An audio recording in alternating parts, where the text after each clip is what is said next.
जय यीशु के बच्चों आप सब कैसे हैं। आशा करती हूँ आप सभी अच्छे होंगे और अपनी देखभाल कर रहे होंगे। बच्चों, हम लोगों ने अपने पिछले वीडियो में अध्याय 10 प्रभु यीशु गरीबों के लिए सबसे महान वरदान पढ़ा था। आशा करती हूँ कि आपको समझ में आया हो कि प्रभु यीशु गरीबों के लिए सबसे महान वरदान किस तरह थे और उन्होंने गरीबों के लिए क्या क्या किया। तो अपने इस अध्याय को आगे बढ़ाने से पहले हम माता मरियम के मध्यस्थ से प्रार्थना करते हैं ताकि हम जो कुछ भी पढ़ें, जो कुछ भी सीखें, वो हमें हमेशा याद रहे और हम प्रभु यीशु के सिखाए हुए मार्ग पर चल सकें। तो आइए आप अपनी आंखें बंद कीजिए, हाथ जोड़िए और कुछ वचन बनाइए।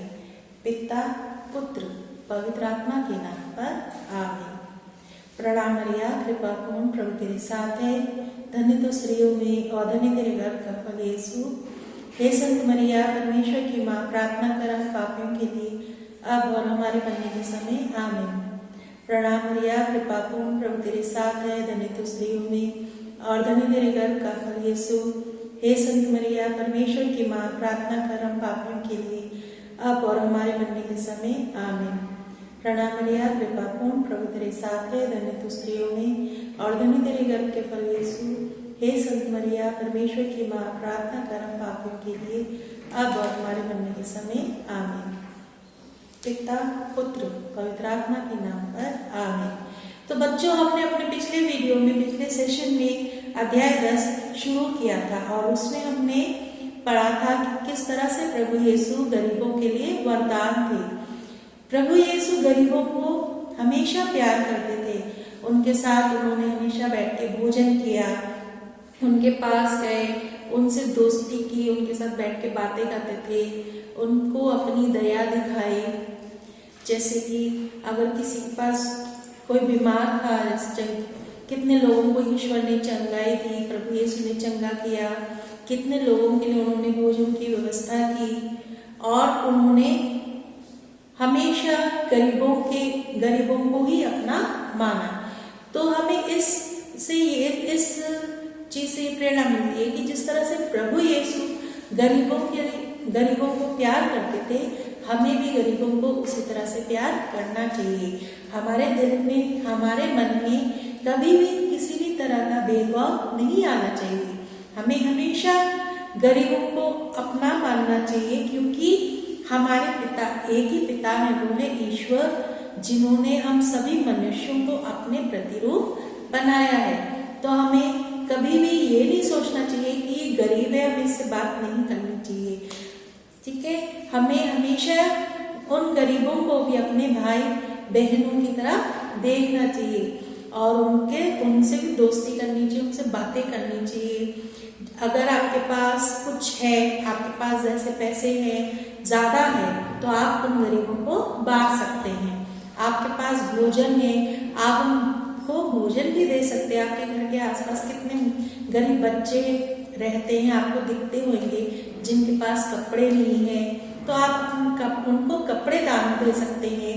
आप कितनी बार देखते हैं कि आपके घर के सामने लोग भीख मांगते हैं, भोजन मांगते हैं, कपड़े मांगते हैं, पैसे मांगते हैं, तो आपको उन्हें पैसे भी या भोजन भी, जो कुछ आपके बस में है, आप उनकी सहायता किसी भी रूप में कर सकते हैं। और फिर आपका जीवन का आदर्श कैसा होना चाहिए? आपका जीवन का आदर्श कैसा होना चाहिए? आपके जीवन में आपका अपने जीवन का आदर्श जिस तरह से प्रभु यीशु ने हमेशा बिना किसी भेदभाव के हर किसी से प्यार किया, प्रेम किया, लोगों को अपना माना, उसी तरह से आपको भी इस समाज में रहने वाले लोगों को, गरीब हो या अमीर हो, आपको उनको अपना मानना चाहिए। स्पेशली गरीब लोगों को आपको उनके साथ प्रेम का व्यवहार करना चाहिए, दोस्ती का व्यवहार करना चाहिए, भाईचारे का व्यवहार करना चाहिए, जिससे कि उन लोगों को भी अपने से, मतलब कि उनको किसी भी तरह से ऐसा ना लगे कि हम इस दुनिया में क्यों हैं। आपको हमेशा ऐसे कार्य करने चाहिए जिससे कि कोई भी गरीब हो, उसको खुशी मिले, उन गरीबों को खुशी देने की कोशिश करनी चाहिए। तो आप आपको प्रण लेना चाहिए कि आपका जीवन का आदर्श हमेशा अच्छा हो, कि आप भेदभाव ना करें किसी भी व्यक्ति में। तो आपके जीवन का आदर्श क्या है कि आपके पास जो कुछ भी है वो आप दूसरों के साथ बांटेंगे। जो भी जरूरतमंद है आपको उनकी सहायता करनी चाहिए, कभी भी किसी को धोखा नहीं देना चाहिए और हमेशा ईमानदारी से काम करना चाहिए और गरीबों को हमेशा प्यार करना चाहिए। ठीक है, तो बच्चों इस पाठ से, इस अध्याय से आप क्या सीखते हैं? क्या आप किसी गरीब आदमी को आपने कभी किसी गरीब आदमी को देखा तो आपको कैसा लगा? क्या कभी आपने किसी गरीब की मदद की है? क्या आपने कभी दूसरे लोगों को गरीबों की मदद करते हुए देखा है? या किसी प्रकार आपने कभी किसी की सहायता की है, किसी गरीब की सहायता की है? हाँ, अगर की है आप लोगों ने सहायता तो बहुत अच्छा, आप लोग पूरी तरह से अच्छे बच्चे हो जो आप दूसरों की सहायता करते हैं। तो बच्चों अब इस अध्याय के हम प्रश्न उत्तर करेंगे और आपको ये उत्तर अपनी कैटेकिज्म की कॉपी में लिखने भी हैं। ठीक है बच्चों? तो बच्चों आपका पहला प्रश्न है, प्रभु यीशु गरीबों के साथ कैसा व्यवहार करते थे? प्रभु यीशु गरीबों के साथ कैसा व्यवहार करते थे? प्रभु यीशु गरीबों के साथ प्रेम और भाईचारा का व्यवहार रखते थे। प्रेम का संबंध, भाईचारे का संबंध बना के रखते थे। प्रभु यीशु ने क्यों गरीब विधवा की प्रशंसा की? उसे अपने शब्दों में बताइए। आपको पता है कि किस तरह से उस गरीब मंदिर के सामने प्रभु यीशु खड़े थे। गरीब विधवा के पास 2 सिक्के थे और उसने अपने पूरे 2 सिक्के दान में डाल दिए। तो प्रभु यीशु ने उसकी तारीफ की थी कि इस विधवा के पास जो कुछ भी था इसने अपनी पूरी जमा पूंजी दान में डाल दी। तो आपको इस उत्तर को अपने शब्दों में लिखना है। प्रभु यीशु ने क्यों गरीब विधवा की प्रशंसा की? क्योंकि उसने अपनी सारी पूंजी दान कर दी थी। फिर आप गरीबों के साथ कैसा व्यवहार करेंगे? आपको कभी कोई गरीब मिलेगा या आपके आसपास गरीब रहते हैं तो आपको उनके साथ कैसा व्यवहार करना चाहिए? प्रेम का, दोस्ती का। फिर है प्रश्न नंबर 4, आप किस प्रकार गरीबों की मदद कर सकते हैं? आप किस प्रकार गरीबों की मदद कर सकते हैं? उन्हें भोजन देके, कपड़े देके और उनको पैसे देके आप उनकी सहायता कर सकते हैं। फिर आपको संत मती की पुस्तक में 25वां अध्याय का 40वां वाक्यांश, तुमने मेरे भाइयों में से किसी एक के लिए, चाहे वह कितना ही छोटा क्यों ना हो, जो कुछ किया वह तुमने मेरे लिए ही किया है।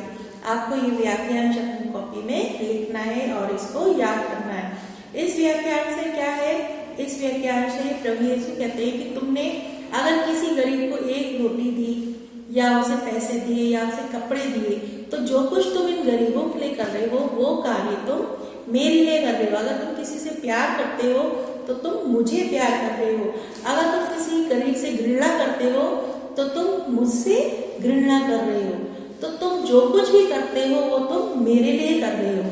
किसी को प्रेम कर रहे हो, किसी को दान दे रहे हो, भोजन दे रहे हो, तो तुम वो मुझे देते हो।